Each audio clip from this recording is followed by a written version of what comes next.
Sutra Teratai yang menakjubkan. Bab 15, Kemunculan dari Bumi. Sun Faxiang Sutra Teratai episode 1494. Bersabar dan pantang mundur dalam meyakini dan menerima kata-kata Buddha. Para bodhisatwa dengan kekuatan dari kesabaran, menyerap dan menegakkan segala dharma bajik, senantiasa konsentrasi dan tiada kemunduran, mempertahankan batin pencerahan selamanya tanpa kenal mundur. Karena tahu pasti kalau jalan tidak jauh lagi. Mereka giat memupuk batin penuh kebijaksanaan tanpa pernah bermalas-malasan. Ketika sifat terang meresap secara mendalam, mereka hanya tahu maju dan pantang mundur. Ini yang dinamakan batin tanpa kemunduran. Pantang mundur, setiap saat kita harus bersungguh hati. Bodhisatwa harus menahan penderitaan, mempelajari dan menekuni jalan bodhisatwa sedang menahan penderitaan di dunia. Kita bersedia di dunia saha ini, praktisi yang menekuni, praktisi yang melatih, haruslah praktisi yang berjalan di jalan bodhisatwa. Dengan demikian barulah kita dapat mempelajari ajaran Buddha, mencapai kebudahan. Ini adalah sebuah jalan yang sangat wajar. Maka kita harus bersungguh hati, mengetahui proses berjalan di jalan bodhisatwa, harus memiliki kekuatan dari kesabaran. Memiliki kekuatan dari kesabaran di dunia ini. Sang Buddha dengan jelas memberitahu kita, dunia ini dinamakan menahankan penderitaan. Di dunia menahan penderitaan. Bodhisatwa muncul dikarenakan ada makhluk yang menderita. Juga dengan jelas diungkapkan, meskipun jalinan jodoh kita harus di tengah para makhluk sangat menderita. Penderitaan yang sangatlah banyak, dan apa yang dilakukan para bodhisatwa di tengah orang banyak? Harus menyerap dan menegakkan segala dharma bajik. Metode untuk menghadapi penderitaan harus dengan pikiran bajik dan kebijaksanaan. Pikiran bajik yaitu memenuhi kekurangannya. Kebijaksanaan yaitu mendidik penderitaan dan kerisauannya. Penderitaan, kerisauan, para bodhisatwa harus menggunakan pikiran bajik dan kebijaksanaan. Ini adalah syarat yang harus dimiliki. Maka bodhisatwa harus memiliki kekuatan dari kesabaran, harus melengkapi kekuatan dari kesabaran, dan juga membutuhkan menyerap dan menegakkan segala dharma bajik. Segala dharma bajik, penderitaan di dunia, puluhan ribu hal, ada banyak sekali bentuk penderitaan. Ada orang yang kekurangan kebutuhan hidup, sulit untuk bertahan hidup, mempertahankan hidup sangat sulit, dan ada yang menikmati hidup yang sejahtera, hidup sangat berlimpah. Namun mereka merasa tidak puas dan selalu merasa kekurangan sesuatu. Mereka masih merasa banyak yang kurang. Ada yang kekurangan hubungan baik di dalam sebuah keluarga atau hubungan suami istri. Ada yang memiliki hubungan yang sangat baik, yang mereka tidak berdaya adalah hidup ini tidak kekal. Sebenarnya ada berapa lama hidup mereka? Berapa lama waktu yang bisa mereka habiskan bersama? Hidup ini penuh penderitaan. Ada yang tidak dapat memiliki hubungan yang harmonis dengan anak-anak mereka. Atau mungkin setelah mereka berdamai, masalah muncul lagi. Dan mereka tidak ada cara mempertahankan hubungan antara ayah pengasih dengan anak berbakti selama hidup mereka. Terkadang, dalam perjalanan hidup yang panjang di dunia ini, dengan pola hidup masyarakat saat ini sangat mudah bagi kaum muda yang mengalami masalah psikologis. Apakah dalam masyarakat saat ini banyak godaan atau tekanan yang besar? Singkat kata, masyarakat kita sudah menjadi sangat rumit. Arah mana yang harus diambil oleh kaum muda? Terkadang mereka tidak dapat fokus. Mereka tertarik dalam segala hal dan ingin mempelajari semuanya. Tetapi mereka tidak merasa puas dengan segala hal. dan tidak tenang dengan segala hal. Mereka harus bekerja sama dengan orang lain untuk mencapai sesuatu. Tetapi setiap orang memiliki cita-cita dan pendapat. Demikianlah menimbulkan kekeruhan, kerisauan, dan kekeruhan pandangan. Kekeruhan pandangan, kekeruhan kerisauan, bahkan kekeruhan usia. Kekeruhan yang bergolak ini di dunia, di masyarakat, dan keluarga. Ketika sebab dan kondisi berpadu akan menimbulkan penderitaan. Belum tentu merupakan penderitaan materi. Penderitaan yang disebabkan oleh bencana alam atau bencana yang disebabkan oleh manusia. Belum tentu. Bahkan dalam masyarakat dan keluarga yang tentram sekalipun, tetap ada penderitaan. Dalam satu keluarga saja, tampak kekeruhan pandangan, kekeruhan kerisauan, dan kekeruhan usia. Era sekarang adalah kekeruhan kalpa. Penuh akan 5 kekeruhan. Kekeruhan yang bergolak ini sangat parah, yang membawa penderitaan kepada para makhluk. Apa yang harus kita lakukan saat menghadapi penderitaan ini? Kita seharusnya menegakkan segala dharma bajik. Mestinya menggunakan dharma bajik ini untuk mengatasi situasi saat ini. Dengan menggunakan kebijaksanaan dan kekuatan samadhi yang kita miliki, kita mesti menemukan cara untuk membimbing orang lain tanpa terpengaruh olehnya, ataupun terpengaruh oleh lingkungan kita. Ketika kita menggunakan kebijaksanaan dan welas asih, ajaran bajik dari kebijaksanaan dan welas asih kita akan masuk ke batin para makhluk. Jadi, di dunia ini, sebagaimana yang sudah dijelaskan oleh Sang Buddha kepada kita, sebuah dunia yang menahankan penderitaan, para bodhisatwa harus bisa menahan dengan sabar dan melatih diri dengan menegakkan segala kebajikan ketika menghadapi bentuk penderitaan dunia yang tidak terhitung dan mendedikasikan dirinya untuk menolong orang lain. Inilah yang harus dilatih oleh bodhisatwa. Maka, menyerap dan menegakkan segala dharma bajik perlu mempunyai kekuatan konsentrasi.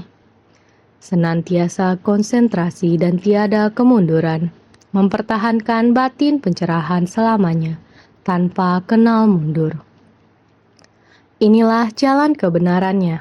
Semakin bertahan di jalan kebenaran ini, kita memahami bahwa arah di dunia manusia adalah demikian rupa. Kita perlu membangkitkan tekad untuk membuka jalan kita ini.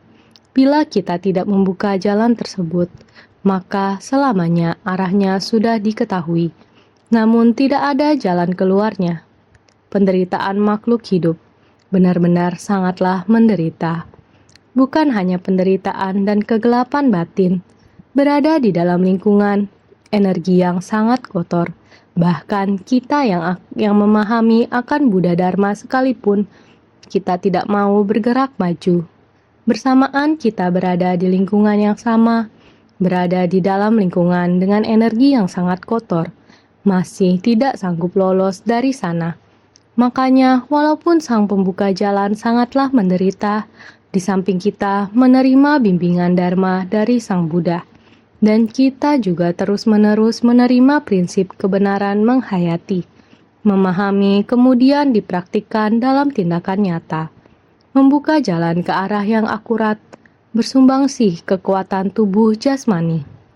Semua ini adalah tubuh balasan, berusaha sepenuhnya menjalankan ke jalan yang tepat. Beginilah cara membukanya. Sama seperti Cihui, Chen Chihua dari Yordania memiliki ikrar, kesabaran, dan ketahanan seperti ini. Dia memegang kekuatan kekuasaan di Yordania. Saat dia menghadapi penderitaan para makhluk di sana, para makhluk yang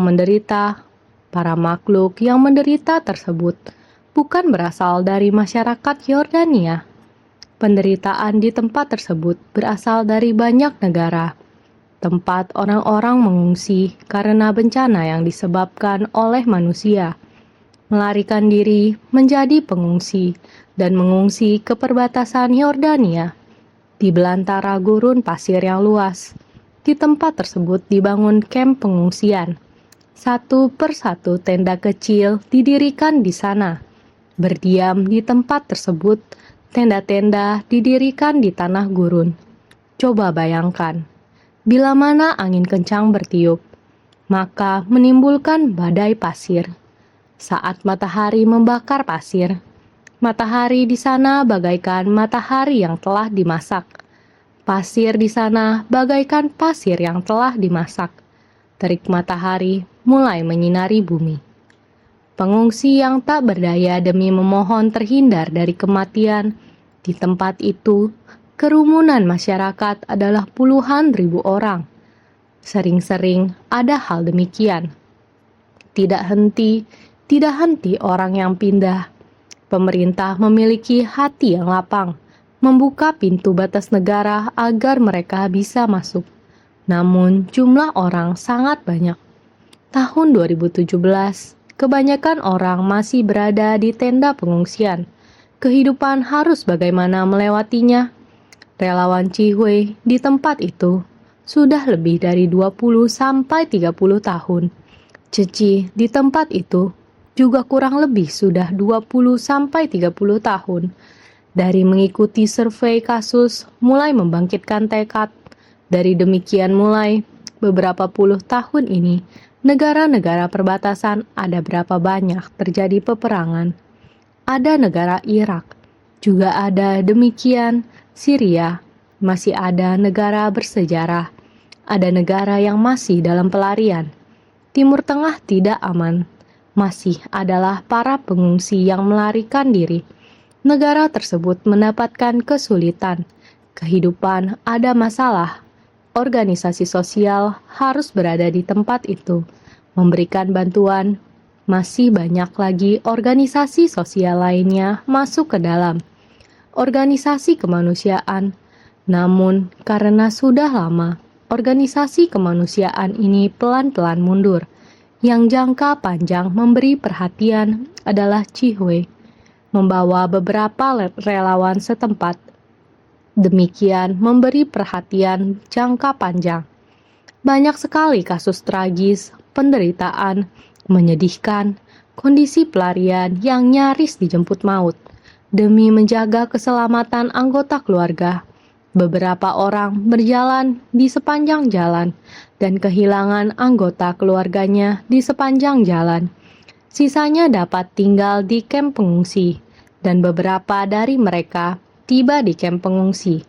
Beberapa dari mereka tubuhnya terluka, kesakitan, terluka, dan sangat sakit. Satu persatu kesedihan dan penderitaan. Dan semuanya adalah keluarga yang menderita dan sengsara. Melalui kerja keras Chen Qiuhua, dia tinggal dan berkontribusi di tempat itu untuk waktu yang lama. Meskipun ada kita di Taiwan, Ceci yang mendukungnya, namun di tempat itu untuk mempertahankan kekuatan spiritual dalam waktu yang lama sangat tidak mudah. Ini sangat sulit. Menghadapi begitu banyak orang yang menderita, metode apa yang harus digunakan di tempat dengan agama yang berbeda? Dapat bersungguh hati menunjukkan jiwa dan raga kepada mereka. Meski semua orang berkata, "Terima kasih Allah mengutus kamu dan Ceci," dia akan tetap teguh pada jalannya sendiri. Tanpa putus asa, ia juga mengatakan kepada mereka, "Saya juga sangat berterima kasih. Berterima kasih kepada Buddha Sakyamuni dan berterima kasih atas dukungan dari insan Ceci. Ini adalah komunikasi yang sempurna. Kamu meyakini agama yang kamu anut, dan saya meyakini agama yang saya anut. Saya mempertahankan tekad pembinaan diri saya, dan saya mempertahankan jalan yang saya lalui. Jalan yang sangat jelas ini, saya menggunakan kekuatan kesabaran dan welas asih. Saya telah membangkitkan tekad. Saya tahu arah hidup saya. Saya tahu bagaimana saya harus menapaki jalan ini. Mengikuti arah ini, saya mempraktikkan dalam tindakan nyata untuk membuka jalan ini, agar semua orang bisa dengan selamat bersama-sama melewati jalan bergelombang di dunia ini. Ini adalah semangat ini untuk menghadapi perbedaan agama dan kepercayaan yang berbeda. Mereka memiliki sandaran bagi batin mereka. Tetapi Dharma Sang Buddha masih memberikan kita cara menggunakan Dharma untuk membimbing. Membimbing dia bagaimana kita berusaha untuk melakukan ini. Kita harus membuka jalan kita sendiri, daripada menunggu orang lain membukanya untuk kita. Saat kita membangkitkan tekad, yaitu membangkitkan tekad untuk membuka jalan ini, kita akan membentangnya bersama ataupun menapakinya bersama. Ini adalah jalan yang kekal. Jika tidak ada yang bersedia mempraktekkannya dalam tindakan nyata, maka selamanya tidak ada jalan. Tanpa jalan, dunia tanpa jalan, maka akan terjadi kekacauan. Saat pemimpin tidak memiliki jalan dan tidak mengetahui prinsip kebenaran, mereka akan mengakibatkan terjadinya kekacauan dan bencana akibat ulah manusia. Tidak hanya bencana alam, juga bencana akibat ulah manusia. Kita sering melihat di dalam drama sejarah, tanpa jalan kebenaran akan membawa kekacauan besar di dunia. Membina diri harus ada jalannya, harus ada jalan kebenaran ini. Jalan kebenaran harus kita buka dengan baik, agar semua orang memiliki jalan kebenaran untuk dipraktikkan. Sekiranya kita takut diri sendiri bersusah payah, hanya mau tergantung pada orang lain, ini harus tergantung sampai kapan. Harus ada orang yang bersedia untuk membuka jalan ini, mempersiapkan jalan ini dengan baik untuk dijalani orang-orang, membentangkan. Ini barulah benar-benar akar yang mendasar. Orang yang membuka jalan, orang yang membabarkan jalan, orang yang menapaki jalan. Ini memerlukan arah seperti ini. Jadi, kita harus menyerap dan menegakkan segala dharma bajik. Baru kita dapat senantiasa konsentrasi dan tiada kemunduran. Jalan harus Anda tapaki, agar Anda tidak memiliki kemunduran. Karena ketika ditapaki, mempraktikkan dalam tindakan nyata, baru kita dapat menghayatinya secara mendalam. Jadi seperti Cihwe, dia terus berjalan yang dirasakan rasa hati empati terhadap orang-orang yang menderita ini. Mengasihani insan lain bagaikan terhadap diri sendiri. Melihat anak-anak itu, melihat orang-orang itu dapat berdiri sendiri. Perasaan semacam itu dengan sendirinya dia akan senantiasa jalan terus menuju ke depan. Mempertahankan batin pencerahan selamanya tanpa kenal mundur. Ini adalah memiliki hati penuh kesungguhan, hati untuk terus berjalan. Karena tahu pasti kalau jalan tidak jauh lagi. Sudah benar menapaki jalan ini, terus berjalan ke depan, asalkan jalan yang benar. Jangan takut jalan ini panjang. Kita tahu bahwa dunia ini harus menahankan penderitaan. Kita juga memahami bahwa jalan pencerahannya berliku-liku. Namun jika kita menetapkan sasaran dan dengan sungguh hati membentangkan jalan ke sana, terhadap jalan yang berliku-liku ini, kita harus meratakannya. Mereka giat memupuk batin penuh kebijaksanaan, tanpa pernah bermalas-malasan. Maka harus bersungguh-sungguh selain menyerap segala dharma bajik. Kita juga harus benar-benar tekun menyerap segala dharma bajik adalah demi penderitaan para makhluk. Giat memupuk batin penuh kebijaksanaan mengharuskan kita agar mempraktikkan dengan tindakan nyata. Kita sendiri harus menghayati prinsip kebenaran. Mempraktikkan jalan juga sedang menapaki jalan. Kaki berpijak pada tanah yang padat, sehingga memberikan kesan sangat stabil yang sangat nyata. Pada jalan tersebut, maka kita harus giat memupuk batin penuh kebijaksanaan. Jangan bermalas-malasan, maka ketika sifat terang meresap secara mendalam, hanya bergerak maju, tidak pernah mundur, maka hanya ada giat bersemangat tanpa kemunduran, dinamakan batin tanpa kemunduran. Kita semua harus jelas tentang hal ini. Setiap hari mengatakan kepada kalian, Sang Buddha mengajarkan kita untuk mempraktikkan jalan bodhisattva. Kita sendiri harus menghayati. Maknanya terletak di mana? Intisari yang terpenting ada di mana? Ini memerlukan kita semuanya untuk menghayati dengan sungguh-sungguh.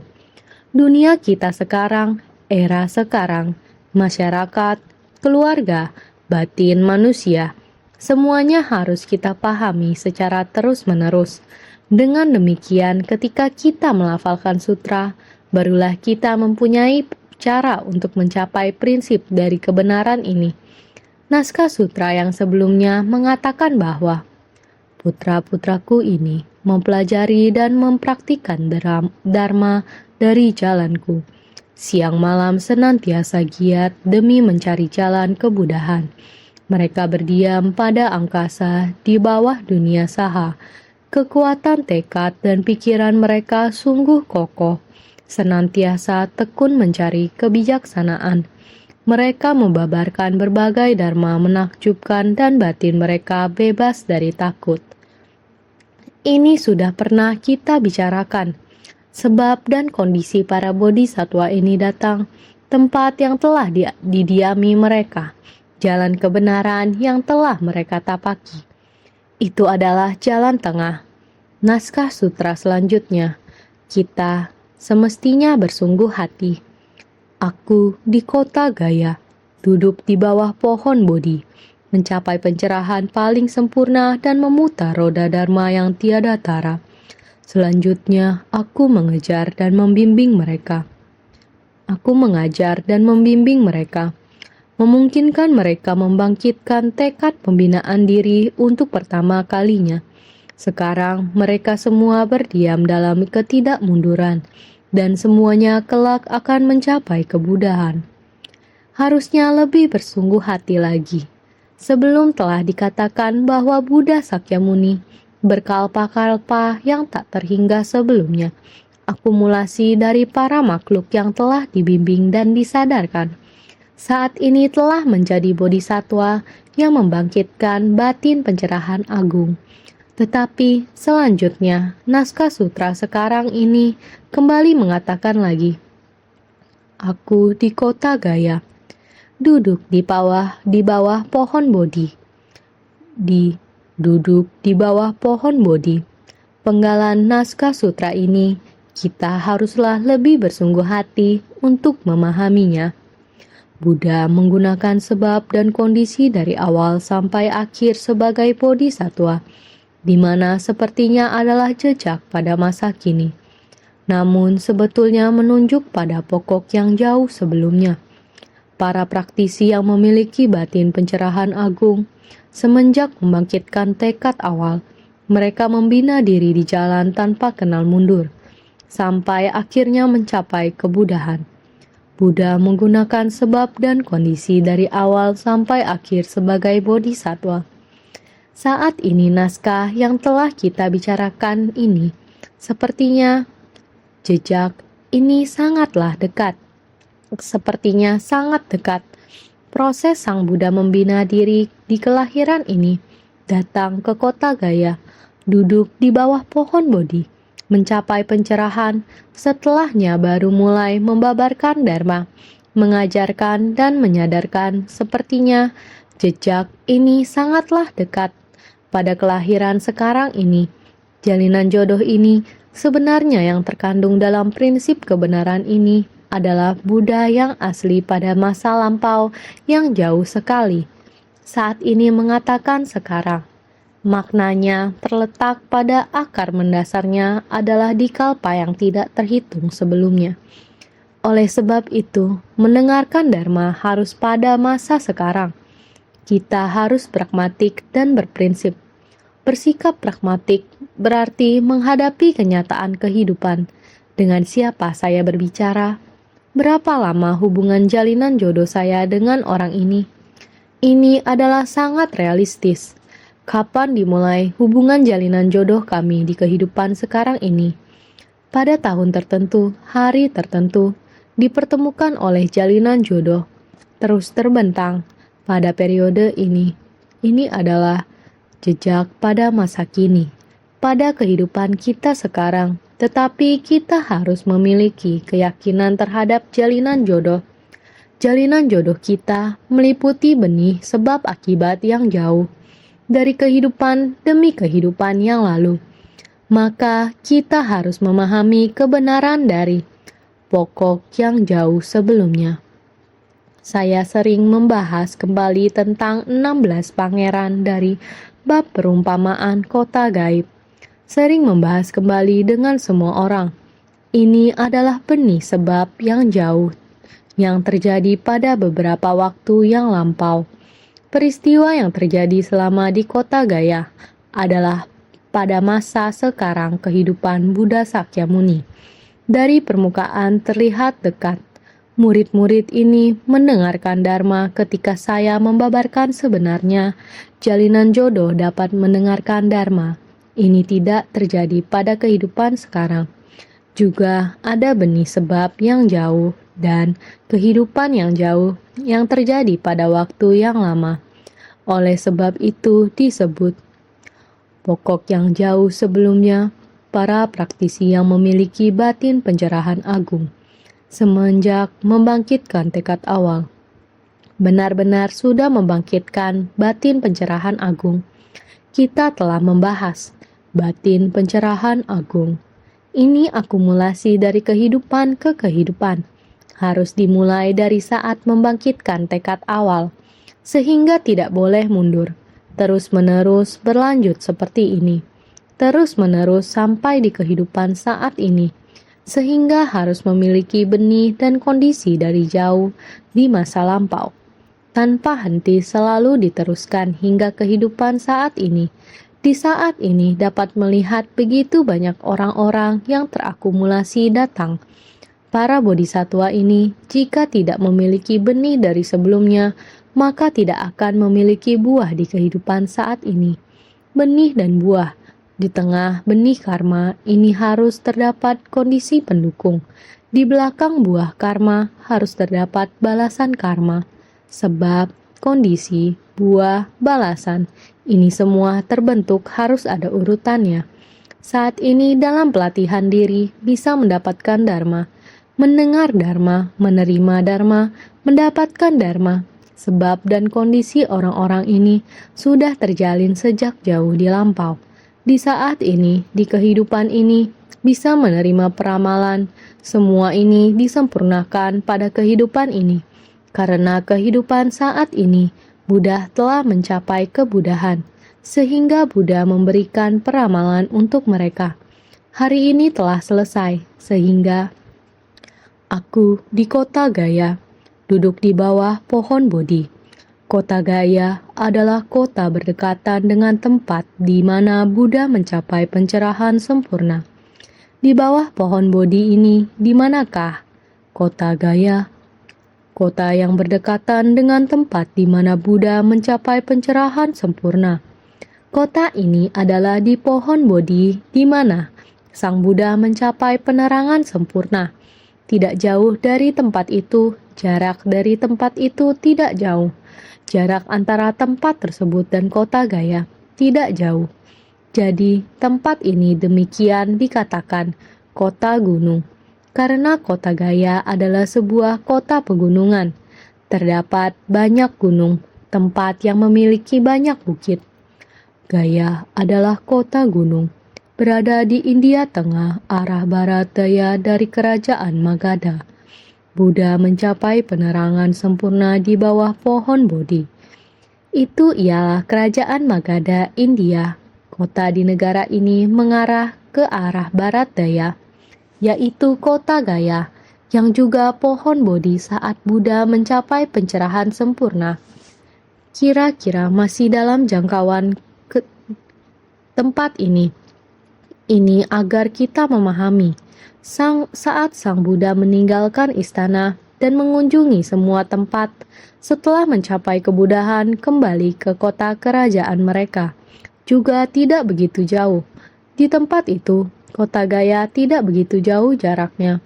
Di tempat pencapaian pencerahan, di sana mencapai kebudahan sehingga mencapai pencerahan paling sempurna dan memutar roda dharma yang tiada tara, mendaki dan berdiam pada pencerahan sempurna.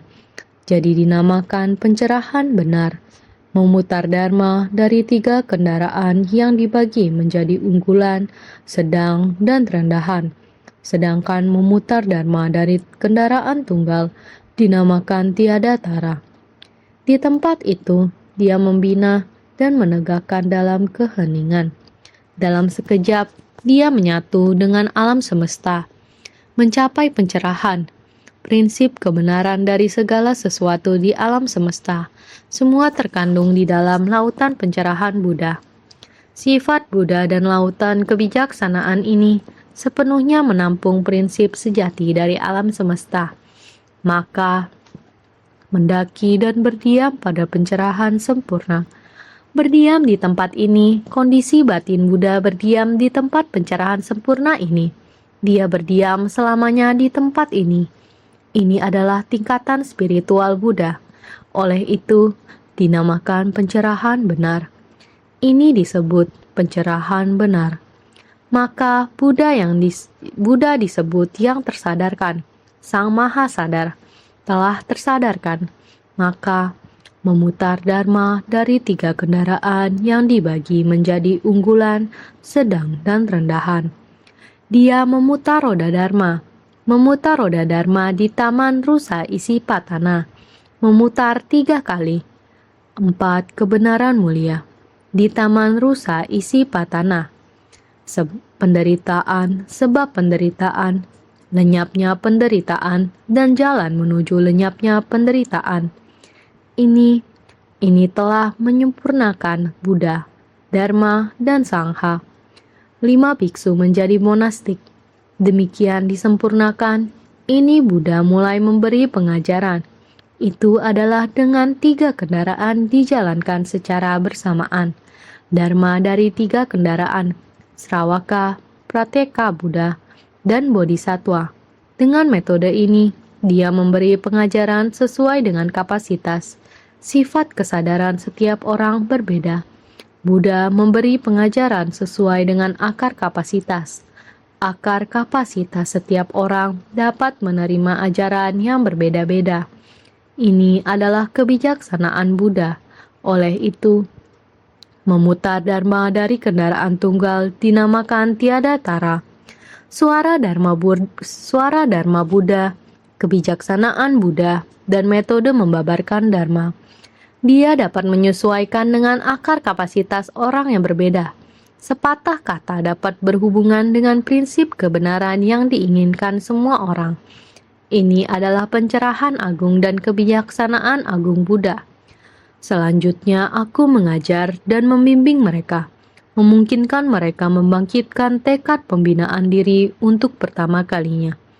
Semenjak kala itu, aku senantiasa mengajar dan membimbing mereka, memungkinkan mereka untuk membangkitkan tekad pembinaan diri yang tiada tara untuk pertama kalinya.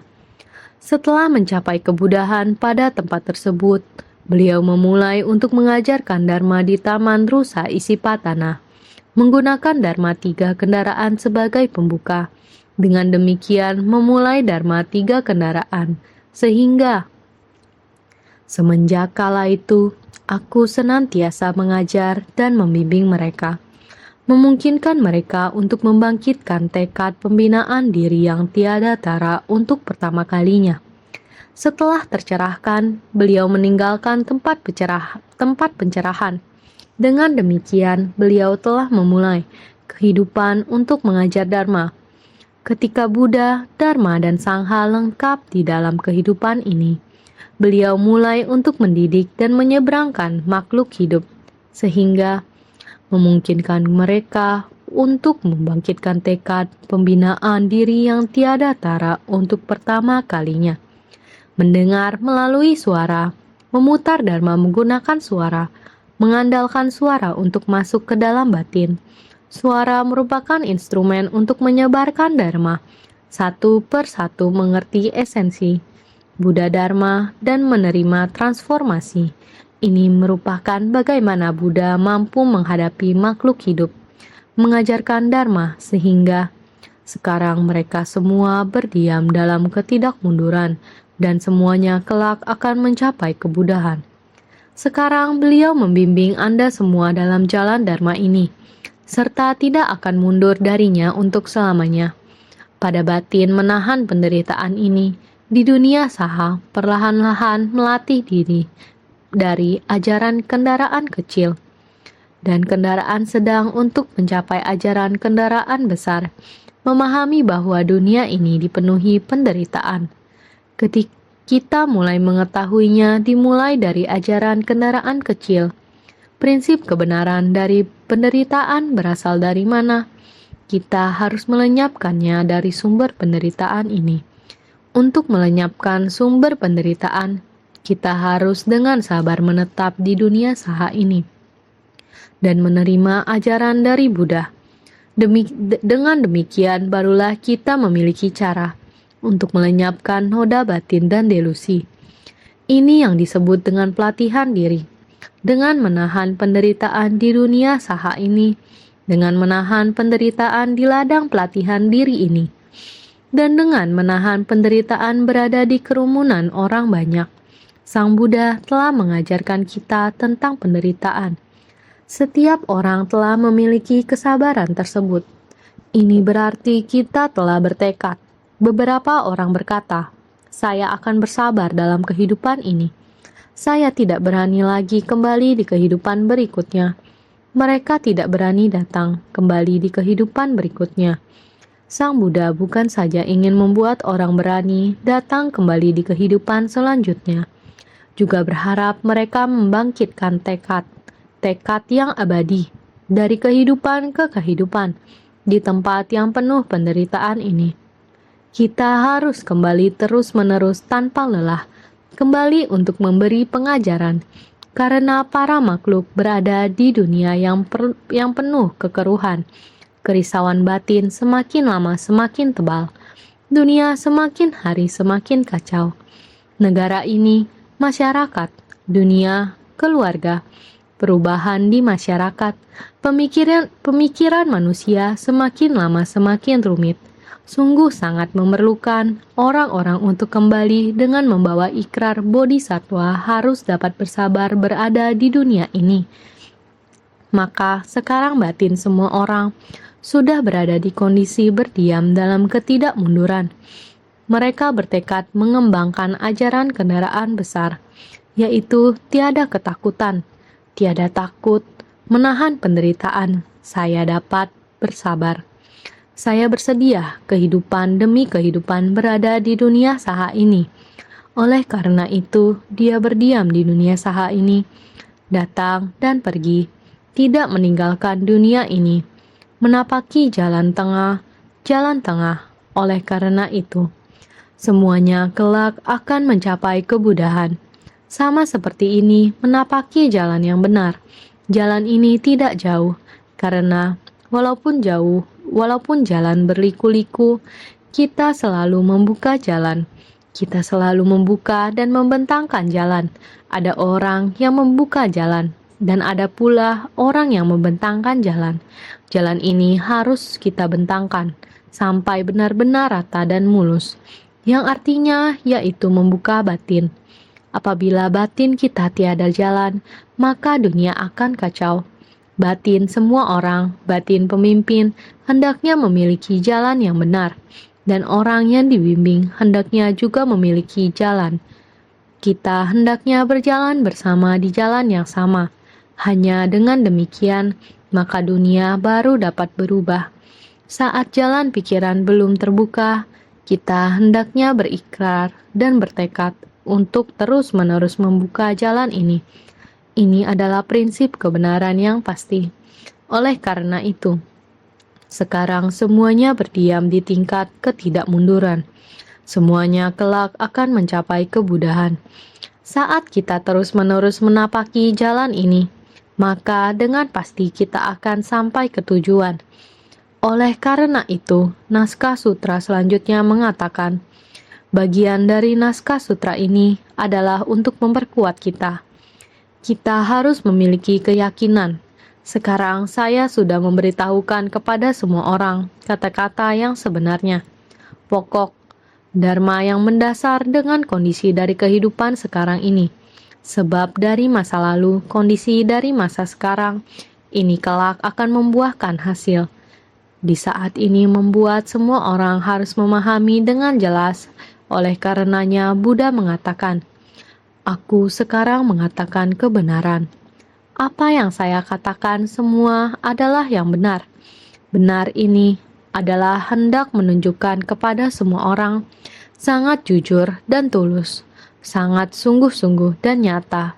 Kalian harus membangun keyakinan kalian.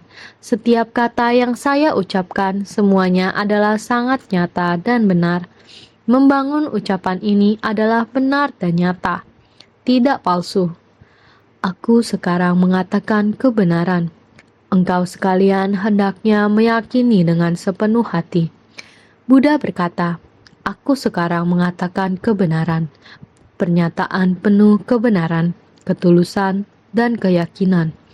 Sebelumnya, aku menyebutkan kalau dalam masa kehidupan sekarang, aku mencapai kebudahan di gaya. Itu adalah pembabaran dengan metode terampil bagi orang-orang berkapasitas rendah. Sekarang aku menyebutkan kalau telah lama mencapai kebudahan. Ini adalah kebenaran. Engkau sekalian hendaknya menerima dan meyakini dengan sepenuh hati. Jangan sampai muncul keraguan. Jadi, sebelumnya aku menyebutkan yang dikatakan di masa lalu dengan yang dikatakan sekarang, mengatakan sebab dan kondisi dari jutaan kalpa tak terhingga sebelumnya, dengan menyampaikan kepada semua orang sebab dan kondisi mencapai kebudahan di kelahiran ini, tidak peduli apakah ini membicarakan masa lalu, membahas masa kini, sekarang kota Gaya yang sedang dibicarakan, mencapai pencerahan dan lain-lain. Semua orang akan tahu jika mengingat kembali bagaimana saya datang ke kehidupan ini. Datang dari mana? Tujuan seperti apa untuk membina diri? Ini semua orang juga mengerti. Semua juga paham. Jadi, cerita tentang kota Gaya yang sedang dibicarakan sekarang, bahkan orang yang akar kapasitas agak kurang juga akan bisa mengerti. Mengambil contoh ini dinamakan metode terampil. Tubuh transformasinya yang sekarang datang ke dunia ini. Sesuai dengan sebab dan kondisi ini, mereka dapat melihatnya, menghayati, dan mendengarnya. Ia memiliki bentuk dan penampilan. Mereka semua mampu mendengarkan metode terampil ini. Faktanya, bentuk ini, penampilan ini, mengandung prinsip kebenaran sejati yang tidak terbentuk, ataupun penampilan dan telah ada sejak dahulu kala. Maka, sekarang aku menyebutkan kalau telah lama mencapai kebudahan. Ini adalah kebenarannya. Penampilan dia yang sekarang tidak akan bertahan lama, karena prinsip kebenaran itu telah ada sejak dahulu kala. Saat masa kehidupan ini berakhir, dia harus kembali ke prinsip kebenaran yang abadi ini. Sama halnya jadi, ini adalah kebenaran. Dengan kembali ke prinsip yang abadi, itu adalah kebenaran. Setiap orang dapat melihat apa yang jelas dan nyata sekarang. Inilah cara yang terampil. Beginilah cara saya mengajar dengan apa yang nyata, dengan apa yang tidak akan bertahan secara permanen di dunia ini. Kita pada akhirnya harus kembali ke yang tidak berwujud. Ini adalah prinsip kebenaran dari pemikiran batiniah. Sehingga sekarang aku menyebutkan kalau telah lama mencapai kebudahan. Ini adalah kebenaran. Engkau sekalian hendaknya menerima dan meyakini dengan sepenuh hati. Jangan sampai muncul keraguan. Bait naskah sutra ini dan dengan yang pernah dibabarkan di depan seharusnya demikian dikaitkan, sehingga semua orang harus bersungguh hati dan batin kita harus dipergunakan pada saat ini. Bodhisatwa, bagaimana bertindak? Satu niat pikiran, semuanya harus ada kekuatan kesabaran. Harus tahu asal mula dari masa lalu. Masih juga kita gunakan yang sekarang. Sekarang, kita setiap orang sangat memudahkan. Mudah untuk memanggil namamu, mudah untuk meminjam tenagamu, memudahkan kita untuk mempersembahkan tubuh jasmani. Kita semua berada pada metode terampil. Ini singkat, ada satu periode usia kehidupan, bukan nyata seperti mimpi, seperti khayalan, seperti gelembung. Akan tetapi, kembali pada kenyataan, harus ada arah tujuan kita yang sebenarnya. Jalan saya sendiri harus tahu bagaimana untuk bersumbangsi, mengakumulasi ingatan kita, ingatan yang nyata, yaitu kesadaran. Kembali pada gudang kesadaran kita. Sifat hakiki yang demikian adanya dapat membuat kita membuat keputusan sendiri. Kita bersedia melakukan apapun, walaupun sekarang kekuatan tubuh yang mengizinkan demi orang yang menderita, karma yang menjadikan orang yang menderita. Kita juga harus menggunakan benih baik, buah baik untuk menyelimuti mereka. Bagaimana mengajar mereka menggarap lahan batin, menaburkan benih, menciptakan ladang berkah.